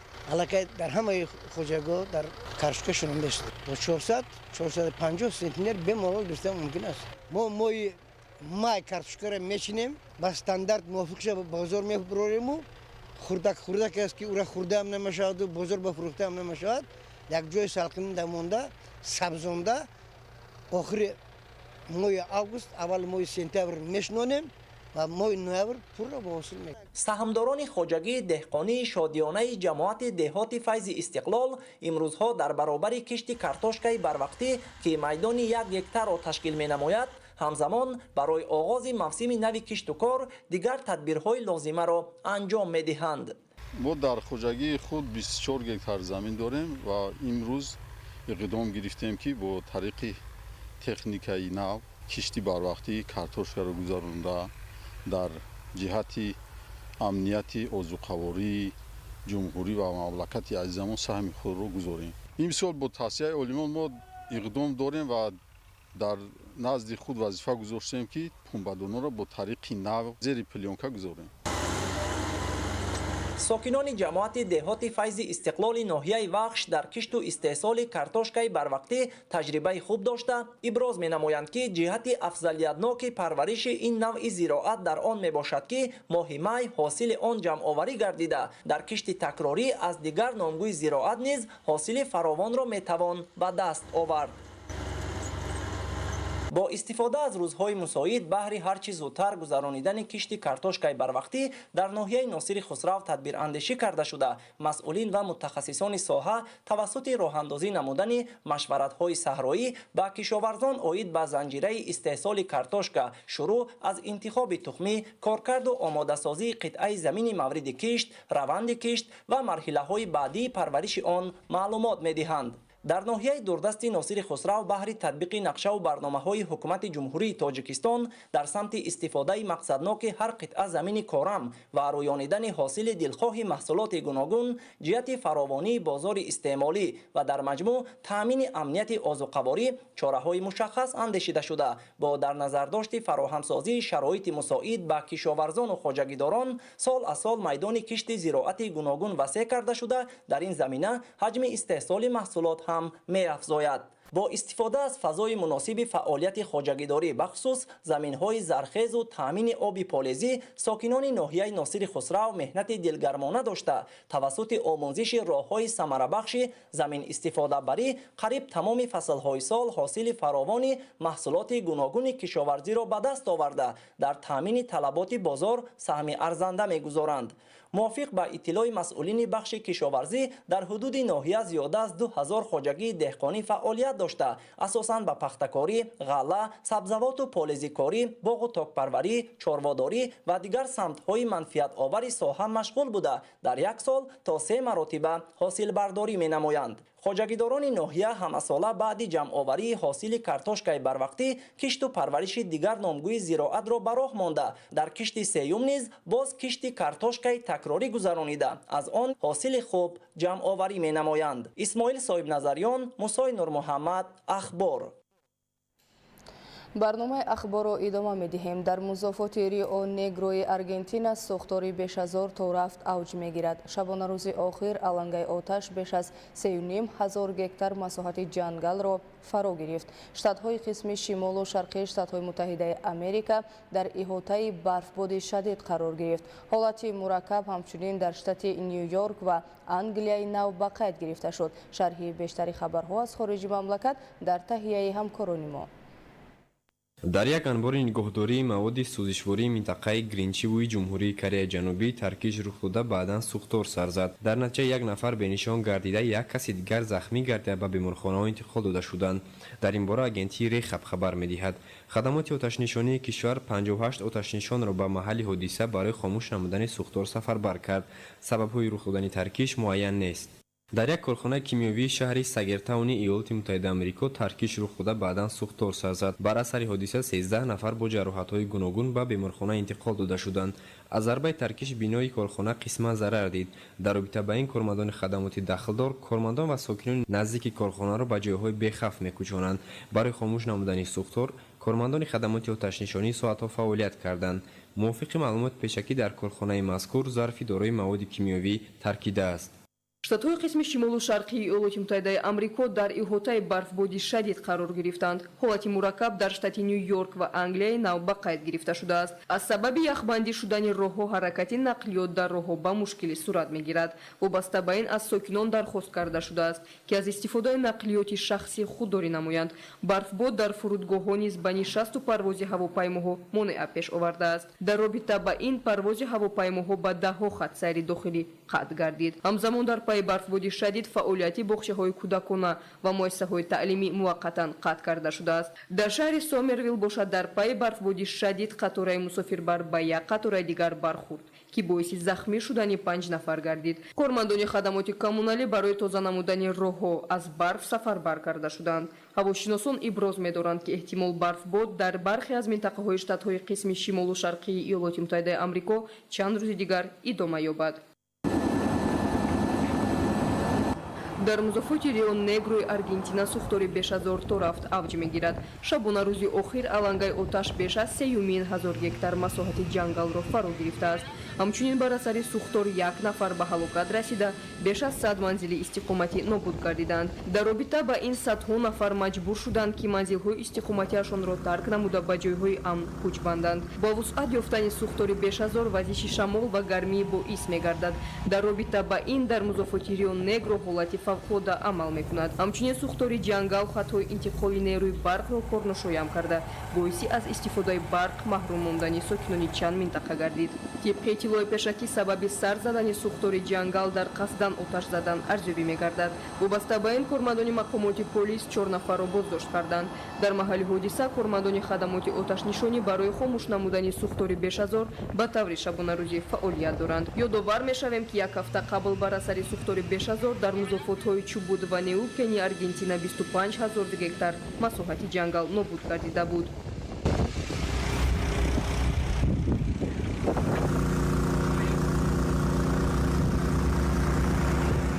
дар минтақаи биҷапури ҳиндустон дар рафти амалиёти махсуси низомиён 12 силоҳ ба даст маҳв карда шуданд. кормандони сохторҳои қудратӣ дар яке аз роҳҳои кӯҳии минтақа силоҳбадастонро муосира карда аз онҳо дархости таслим шуданро намуданд, вале ҷангҷӯён муқоимати мусаллаҳона нишон доданд, ки дар рафти тирпаронии ҷавоби хизматчиёни ҳарбӣ безарар гардонида шуданд.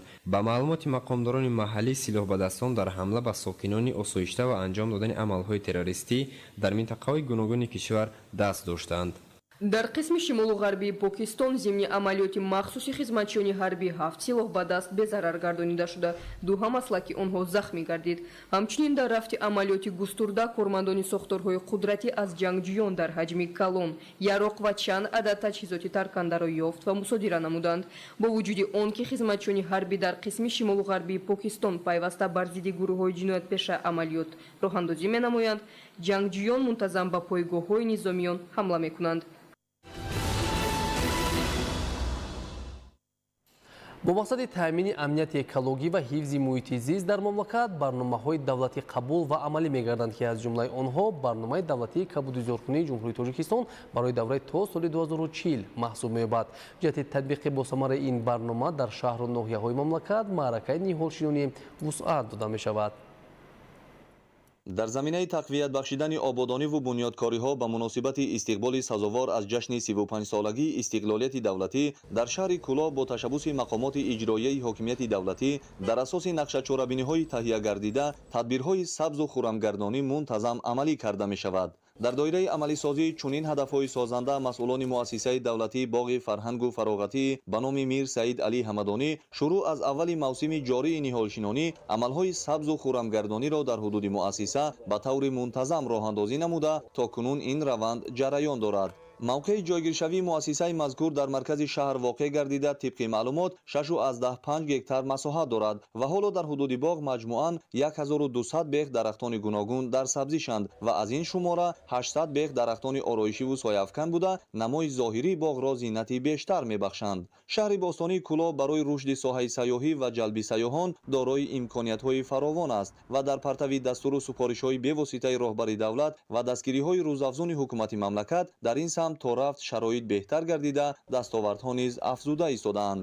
муассисаи мазкур низ яке аз маконҳои фарҳангӣ ва зебову фараҳбахш барои сокинону меҳмонон ба ҳисоб меравад. бо ин назардошт дар заминаи дастгириҳои ҳукумати кишвар ин муассисаи фарҳангӣ пурра баъди таҷдиду навсозӣ шудан ва фароҳам сохтани имкониятҳои муосири сайру фароғат ва хизматрасониҳои гуногун соли 2019 мавриди истифода қарор дода шуд. дар мавсими ҷорӣ токунун аз ҷониби масъулон дар ҳудуди муассиса 120 беғ ниҳолони нодири ороишиву ҳамешасабз, 2000 беғ гулҳои мавсимии зимистона ва 800 беғ қаламчаҳои гулҳои зебову гуногунранг шинонида шуда ободиву сарсабзии мавзеъ ба таври ҳамешагӣ таъмин карда мешавад. барои ба таври доимӣ дастрасӣ доштан ба гулу бутаҳои ороишӣ дар шафати муассиса парваришгоҳи махсус низ мавҷуд аст, ки ҳоло 4500 беғ қаламчаҳои гулҳои гуногунранги мавсимӣ парвариш меёбанд ва дар ҳолати зарурӣ ба таври васеъ аз он истифода бурда мешавад. бо мақсади мунтазам дар ҳолати сарсабзу хуррам нигоҳ доштани ҳудуди боғи фарҳангӣ ва таъмини фазои фараҳбахшу накадбор барои фароғати сокинону меҳмонон ҳам дар ҳолати рӯзона ва ҳамшабона аз ҷониби кормандони муассиса шинонидани ниҳолони ҳамешасабзу сояафкан, гулу бутаҳои ороишӣ, рангуборнамоии нишастгоҳҳо ва таъмиру барқарорнамоии роҳраву гӯшаҳои дигари боғ, дастгоҳу таҷҳизотҳои гуногуни барқӣ, равшаннамоӣ, фаввораҳо ва дигар механизмҳои заруриву таъмини хизматрасониҳои сифатнок идома дорад. дар ояндаи наздик баъди анҷом додани тадбирҳои ободониву созандагиҳо симои зоҳирии муассиса ба таври комил дигаргун гашта, имкониятҳои боз ҳам беҳтару муосири сайру фароғат фароҳам мегардад. маъракаи ниҳолшинониро дар мавсими имсола масъулони мақомоти иҷроияи ҳокимияти давлатӣ, бахши ҳифзи муҳити зист, кормандони ташкилоти мумайязаҳо ва ҷомеаи меҳнатии ноҳияи Ховалинг дар талу теппаҳои назди даромадгоҳи ноҳия оғоз бахшиданд. ҳадаф аз роҳандозии ҳашарҳои дастаҷамонаро иштирокчиёни тадбири беҳдоштӣ пеш аз ҳама ба ободу зебогардонӣ, солимгардонӣ ва анҷоми амалҳои нек арзёбӣ намуда, ҳамзамон ин тадбир дар муттаҳидӣ, ғамхорӣ ва сарҷамӣ муҳиму саривақтӣ дониста шуд. дар ин рӯз кормандони касбу кори гуногун дар талу теппаҳо ва ду шафати роҳи восеъ Ховалинг ниҳолони зиёди ороишиву ҳамешасабзро бо риояи талаботи қоидаҳои агротехникӣ шинониданд. кормандони касбу кори гуногун ва сокинони меҳнатдӯсту фаъолони ноҳияи Ховалинг чунин иқдомҳои сабзкориву ободониро пайваста амалӣ менамоянд. ҳамчунин бо мақсади пайваста сарсабз нигоҳ доштани ниҳолон аз тамоми усул ва имконоти мавҷуда истифода менамоянд, то ниҳолони шинонидашуда аз хушкшавӣ эмин нигоҳ дошта шавад. дар робита ба сабзу хӯрамгардонӣ, тозаю озода нигоҳ доштани табиати зебои як гӯшаи диёр ва вусъати ҳама гуна корҳои ободонӣ, иштирокчиён дастаҷамона камари ҳиммат бастанро зарур шумориданд, зеро ба қавли худи онҳо тозагии муҳити атроф аз масъулияти шаҳрвандӣ ҳар як фарди худогоҳу худшинос вобастагӣ дорад. пайвандкунии ниҳолони мевадиҳанда аз омилҳои асосии парвариш ва омода намудани дарахтони серҳосили меваҳои хушсифат ба ҳисоб меравад. тавассути рушди пайвандкунии ниҳолони хушсифат метавон майдони боғистони себу шафтолу, бодому олу, хурмову дигар нав меваҷотро васеъ намуда, ба ин восита истеҳсоли меваҳои хушсифат ва содироти онро ба бозорҳои дохилу хориҷи кишвар афзун намуд. хоҷагии давлатии ниҳолпарвар дар ноҳияи Қубодиён 66 гектар буда, дар он 12 нав ниҳол парвариш карда мешавад. дар хоҷагии мазкур 730 000 бех ниҳол парвариш ёфта, 340 000 бех навниҳол барои фурӯш омода карда шудааст.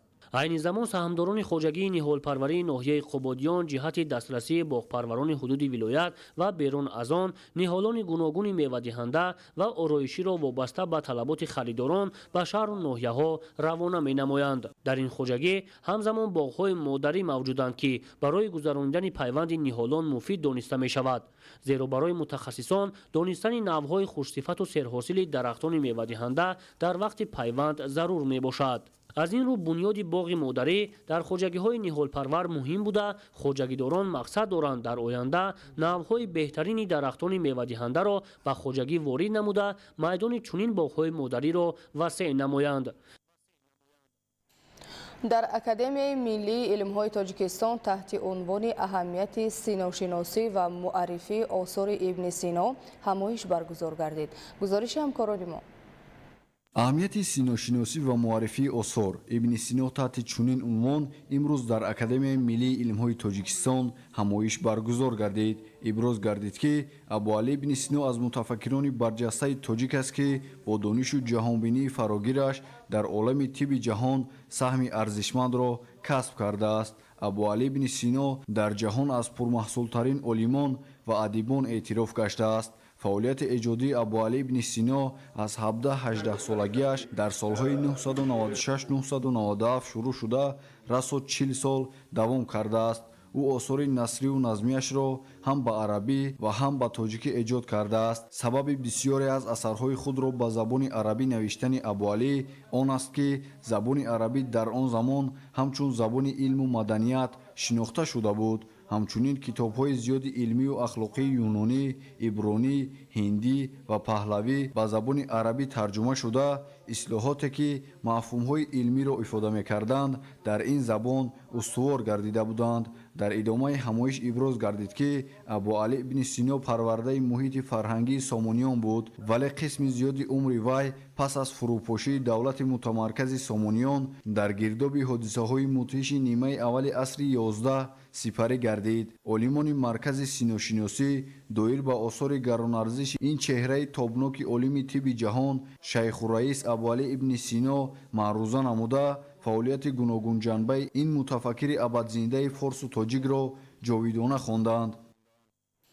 дар шаҳри Исфара даври шаҳрии фестивали 100 ранги чакан баргузор гардид, ки дар он ҳунармандон, чеварон ва тарроҳони соҳибкасб иштирок карданд.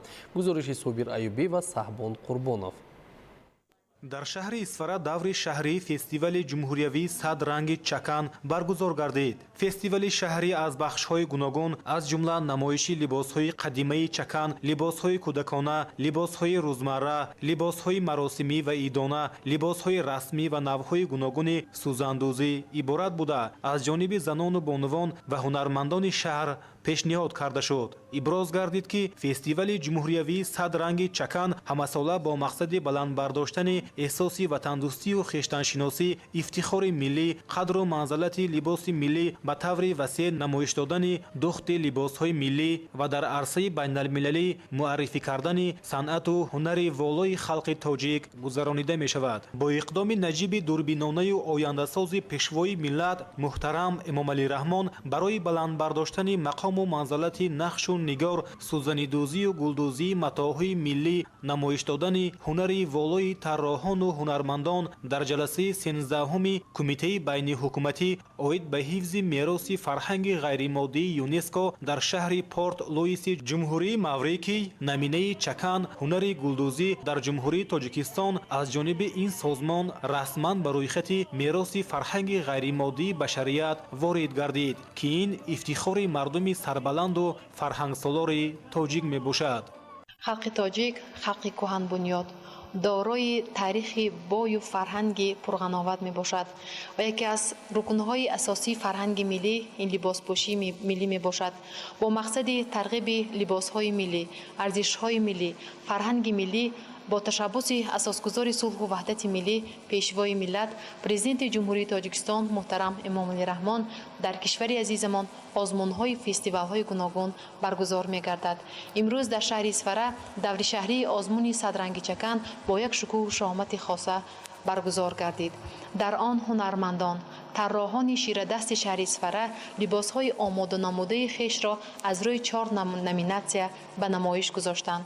албатта баргузор намудани чунин озмуну фестивалҳо ҳарчи бештар дур намудани фарҳанги бегонапарастӣ ва тарғиби либоспӯшии миллии тоҷикона мебошад.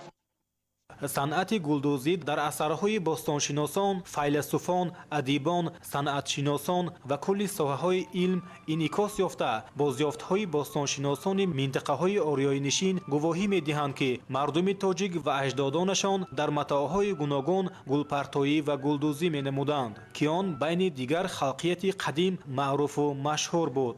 ёдовар мешавем, ки давоми солҳои охир ин фестивал дар тамоми қаламрави мамлакат доир гардида ба дарёфт ва муаррифии ҳунармандон, чеварон ва тарроҳони соҳибкасб мусоидат менамояд. бинандагони гиромӣ, дар ҳамин ҷо нашри муфассали барномаи иттилоотии ахбор ба анҷом мерасад. тансияту хонобод бимонед.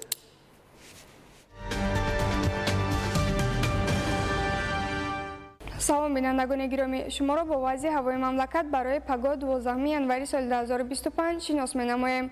мутахассисони агентии обу ҳавошиносии мамлакат иттилоъ медиҳанд, ки дар вилояти мухтори кӯҳистони Бадахшон ҳавои тағйирёбанда пешгӯӣ шуда дар баъзе ноҳияҳо барф меборад. ҳарорати ҳаво дар ғарби вилоят шабона 7-12 дараҷа хунук, дар баъзе ноҳияҳо то 2 дараҷа гарм, рӯзона 2-3 дараҷа, дар баъзе ноҳияҳо то 5-7 дараҷа гарм. дар шарқи вилоят шабона 25-30 дараҷа хунук, дар баъзе минтақаҳо то 34-36 дараҷа хунук, рӯзона 8-13 дараҷа хунук, дар баъзе минтақаҳо то 15-17 дараҷа хунук мешавад. дар вилояти Қатлон ҳавои тағйирёбанда пешгӯӣ шуда дар баъзе ноҳияҳо боришоти сусти борон ва барф ба амал омада, дар ноҳияҳои алоҳида туман мефарояд. ҳарорати ҳаво дар водиҳо шабона 1-4 дараҷа, рӯзона 7-12 дараҷа гарм, дар ноҳияҳои Доманакӯҳӣ шабона то 5 дараҷа хунук, рӯзона 3-8 дараҷа гарм мешавад. дар вилояти Суғд ҳавои тағйирёбанда дар водиҳо асосан бебориш пешгӯӣ шуда, дар баъзе ноҳияҳои кӯҳӣ боришоти борон ва барф ба амал омада, дар ноҳияҳои алоҳида туман мефарояд. ҳарорати ҳаво дар водиҳо шабона 1-4 дараҷа, рӯзона 2-7 дараҷа гарм, дар ноҳияҳои кӯҳӣ шабона 6-11 дараҷа хунук, дар баъзе ноҳияҳо то 1-3 дараҷа хунук, рӯзона 2-3 дараҷа гарм мешавад. дар ноҳияҳои тобаи ҷумҳурӣ ҳаво тағйирёбанда пешгӯӣ шуда, дар баъзе ноҳияҳо боришоти сусти борон ва барф ба амал омада, дар баъзе ноҳияҳо туман мефарояд. ҳарорати ҳаво дар водиҳо шабона 2-3 дараҷа, рӯзона 6-11 дараҷа гарм, дар ноҳияҳои кӯҳӣ шабона 7-12 дараҷа хунук, дар баъзе ноҳияҳо то 2-4 дараҷа хунук, рӯзона 2-7 дараҷа гарм, در بعضی ناحیه‌ها تا 2 درجه خنک می شود. در شهر دوشنبه هوا تغییر بنده پیشگویی شده بارشات سستی باران و برف به عمل آمده تمان می‌فراید. حرارت هوا شبانه تا 2 درجه خنک، روزانه 6-11 درجه گرم می شود. بینندگان گرامی، در همه گونه وضع باد و هوا به شما تبریک خوش و بالیده را تمنا داریم. خیر، سلامت باشید.